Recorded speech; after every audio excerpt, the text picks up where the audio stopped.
محمد ہمارے بڑی شان والے، محمد ہمارے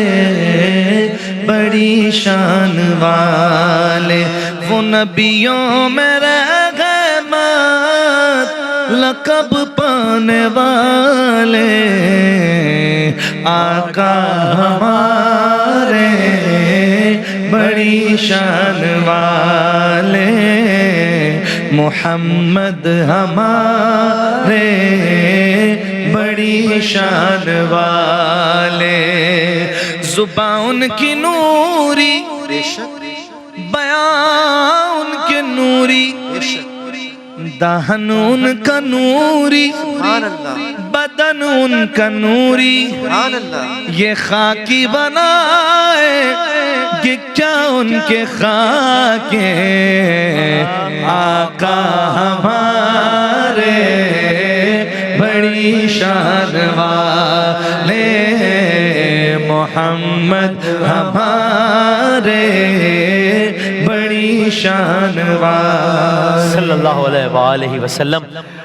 جنگ بدر کا میدان لگا ہوا ہے، اور اب کل بات یہاں تک پہنچی تھی کہ دو نوجوان ہیں، نام ہے ایک کا معاذ، ایک کا نام ہے معوذ۔ یہ دونوں نوجوان اس جنگ کے دوران ایک صحابی رسول سرکار دو عالم صلی اللہ علیہ وآلہ وسلم کے پاس پہنچے ہیں، اور ان دو نوجوانوں نے ان صحابی سے یہ اظہار کیا ہے کہ وہ ابو جہل لعین کو قتل کرنا چاہتے ہیں۔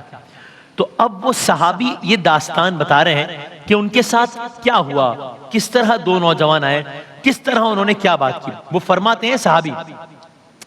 وہ فرماتے ہیں جس دم بڑھ گئی شدت لڑائی کی، آیاں تھی ہر طرف سرگرمیاں تیغ آزمائی کی، ابھی میں اپنی حالت پر نہ تھا کچھ سوچنے پایا کہ ایک جانب سے لڑکا دوڑ کر میری طرف آیا، نہایت رازداری سے نشاں ابو جہل کا پوچھا، شباہت اور حلیہ، شباہت اور حلیہ اور موجودہ پتہ پوچھا، جواب اس کے سوالوں کا میرے لب تک نہیں پہنچا کہ اس کا دوسرا ساتھی مثال برق آ پہنچا، وہی پہلا سوال اس نے بھی پوچھا، رازداری سے ادائے ضبط تھی دستو گریباں بے قراری سے، وہی ابو جہل ہے جو پے بپے بازو ہلاتا ہے، یہ اپنے بھاگنے والوں کو پھر واپس بلاتا ہے، حفاظت کر رہا ہے گرد اس کے فوج کا دستہ، یہ دستہ کب تلک روکے گا اسرائیل کا رستہ، یہ دستہ کب تلک روکے گا اسرائیل کا رستہ۔ یہ سن کر بول اٹھے وہ دونوں لڑکے بے قراری سے، بتا دیں اب ہمیں کیا کام ہے بے دین ناری سے، قسم کھائی ہے ہم دونوں نے اس کو قتل کرنے کی کہ اس سے بڑھ کے ہو سکتی نہیں اب عمر بھرنے کی، خدا حافظ، خدا حافظ کہا اور کھینچ لی دونوں نے شمشیریں، خدا حافظ کہا، یہ جنگ بدر پڑھو، خدا حافظ کہا اور کھینچ لی دونوں نے شمشیریں، بڑھے یک بارگی کہتے ہوئے پرجوش تکبیریں، اور وہاں پہنچے ہیں ابو جہل سامنے ہیں، یہ دونوں پہنچے، اب کیا ہو رہا ہے، ابو جہلے سیروں پر نگاہیں گاڑ کے دوڑے، ابو جہلے سیاروں پر نگاہیں گاڑ کے دوڑے، قریشی فوج کے دل بادلوں کو پھاڑ کے دوڑے، ادھر ابو جہل بھی کرنے لگا بچنے کی تدبیریں، نہ اس کی دھمکیاں کام آ سکیں نہ آئیں تقریریں، نہ اس کی دھمکیاں کام آ سکیں نہ آئیں تقدیریں، کیوں؟ اس لیے کہ بروئے بازوئے تقدیر تدبیریں نہیں چلتی، ہاں بزور بازوئے تقدیر تدبیریں نہیں چلتی، بھائی جہاں شمشیر چل جاتی ہیں تقریریں نہیں چلتی ہیں، کیا بات ہے، کیا بزور بازوئے تقدیر تدبیریں نہیں چلتی، جہاں شمشیر چل جاتی ہے تقریریں نہیں چلتی، ہوا میں گونج اٹھی رات کی مانند تکبیریں، بجلی کی مانند ہوا میں گونج اٹھی رات کی مانند تکبیریں، گری بدبخت پر دو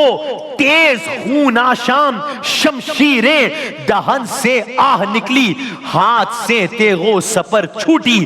گرا گھوڑا بھی کھا کر زخم دونوں کی کمر ٹوٹی۔ کون ابو جہل؟ ابو جہل لعین یعنی رسول اللہ کا دشمن، ازل سے تا ابد سب سے بڑا اللہ کا دشمن۔ زمین دھستی تھی جس بدبخت کی ادنا سی ٹھوکر پر، کہا اس کا وہ عالم تھا، زمین دھستی تھی جس بدبخت کی ادنا سی ٹھوکر پر، پڑا تھا خون میں لتھڑا ہوا مٹی کی چادر پر، پڑا تھا خون میں لتھڑا ہوا مٹی کی۔ لیکن یہاں ایک عجیب بات بتائی، کہا کہ جب یہ دو لڑکے انہوں نے اس کو زیر کیا، اس کے بعد ایک صحابی سرکار دو عالم صلی اللہ علیہ وآلہ وسلم آئے، اور انہوں نے جب ابو جہل کے قریب آئے اور ایک اور وار کرنے کا ارادہ کیا، تو یہ بدبخت سوچئے، مائنڈ سیٹ سوچئے، اس عالم میں بھی گویا ان کو مخاطب کر کے کہتا ہے، نقل کفر کفر نہ باشد، گویا ان کو مخاطب کر کے کہتا ہے کہ ارے تم، میں الفاظ متعدد سمجھ کر، یہ تم ایک چرواہے کا بیٹا ابو جہل کو قتل کرے گا، نعوذ باللہ، تم مجھے قتل کرو گے؟ تو انہوں نے کہا ہاں، اب ابو جہل، اب تمہارا سر قلم ہونے سے کوئی نہیں بچا سکتا۔ تو یہ بدبخت کہتا ہے اچھا اگر میرا سر قلم ہونا ہی ہے تو جتنا ممکن ہو نیچے سے میرا سر قلم کرنا، کیونکہ میں جانتا ہوں کہ یہ سارے سر محمد صلی اللہ علیہ وآلہ وسلم دیکھیں گے، تو میں چاہتا ہوں جب سارے سر بڑھوں تو میرا سر سب سے اونچا نظر آئے۔ اس عالم میں بھی غرور و تکبر کا یہ عالم تھا، اس حالت میں بھی غرور و تکبر کا یہ عالم تھا۔ تو کیا ہوا؟ دہن سے آہ نکلی، ہاتھ سے تیغ و سپر چھوٹی،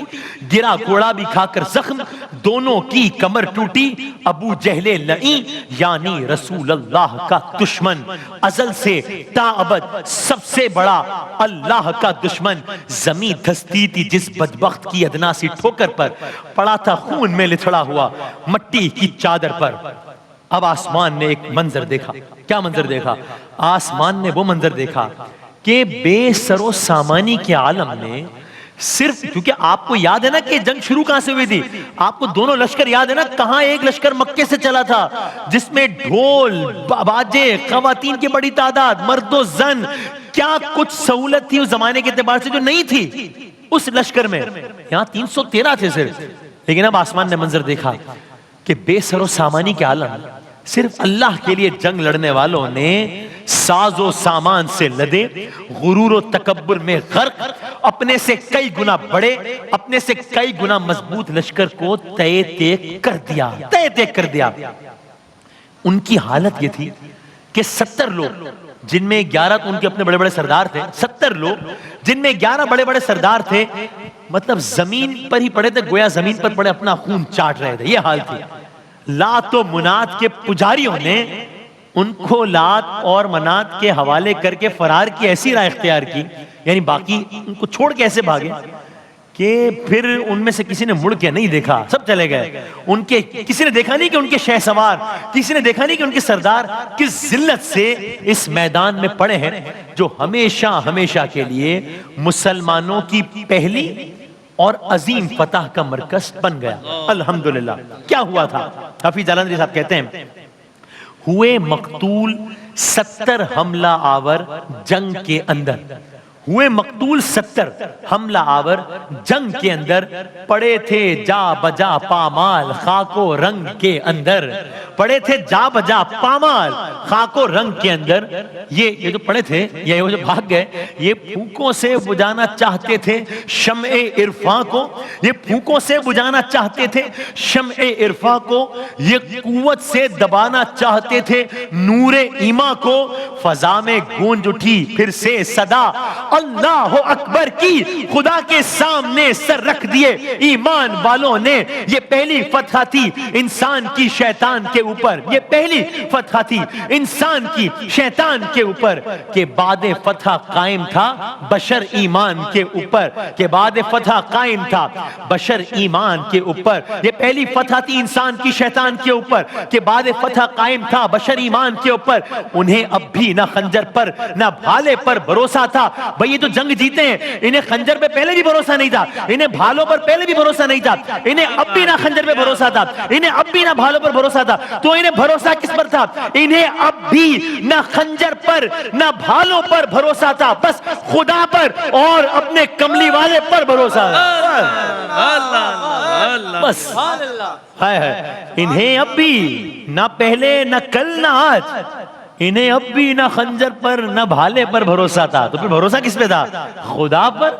اور اپنے کملی والے پر بھروسہ تھا۔ یا رسول اللہ، خدا کے پاک بندے تھے، خودی کا دم نہ بھرتے تھے، خدا کے پاک بندے تھے، خودی کا دم نہ بھرتے تھے، تو کیا کرتے تھے؟ بس آج کیا تک گفتگو تمام، خدا کے پاک بندے تھے، خودی کا دم نہ بھرتے تھے،